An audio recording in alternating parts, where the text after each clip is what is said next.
Médina, dans cette vidéo, nous allons parler de ton évolution en tant qu'enseignante. Pourrais-tu me parler de tes débuts ? Basculer dans le monde de la pédagogie est une véritable plongée dans l'inconnu. La diversité des méthodologies peut faire perdre le nord, n'est-ce pas ? J'ai par bonheur démarré en tant que coach d'étudiants en master. Il s'agissait d'accompagner des étudiants dans leur mise en pratique des connaissances théoriques. Avant de me lancer, j'ai relu mes cours et notes prises durant les ateliers que je suivais.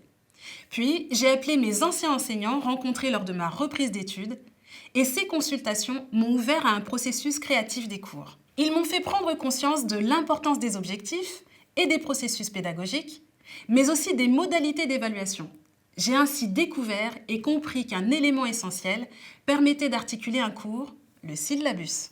C'est à la fois une table des matières comprenant le contenu du cours, mais aussi un fil conducteur comprenant les objectifs pédagogiques, des références et les modalités d'évaluation. En somme, c'est une sorte de roadmap constituée de points d'étape. Avec les jeunes générations notamment, c'est un formidable outil de présentation du parcours pédagogique. Les apprenants comprennent alors le sens de toutes les démarches de l'enseignant.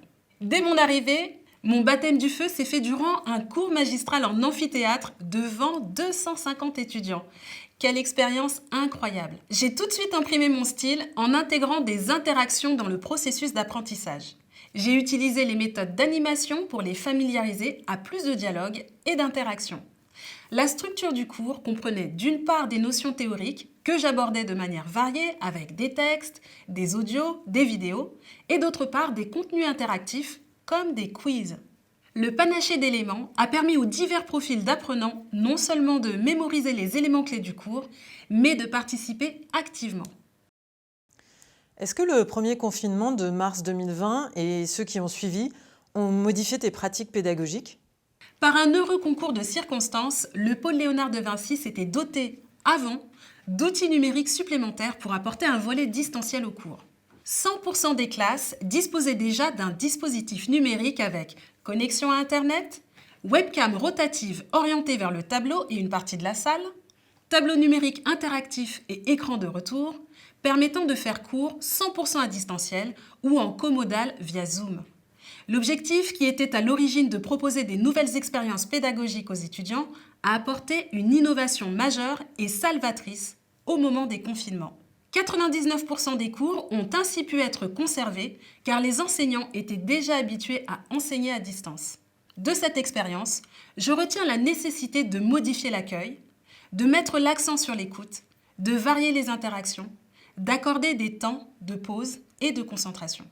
Médina, est-ce que tu pourrais m'expliquer quels outils tu utilises en classe ? L'expérience des cours à distance m'a fait prendre conscience que des outils de quiz interactifs comme WooClap peuvent être utilisés également en présentiel. En cours comodal, je communique avec mes étudiants aussi bien à l'oral qu'à l'aide du chat. Je crois que ces outils numériques ne doivent nullement être considérés comme des contraintes, mais comme de précieuses aides, voire comme des extensions de soi. Est-ce que le numérique t'a permis de mettre en place d'autres approches ?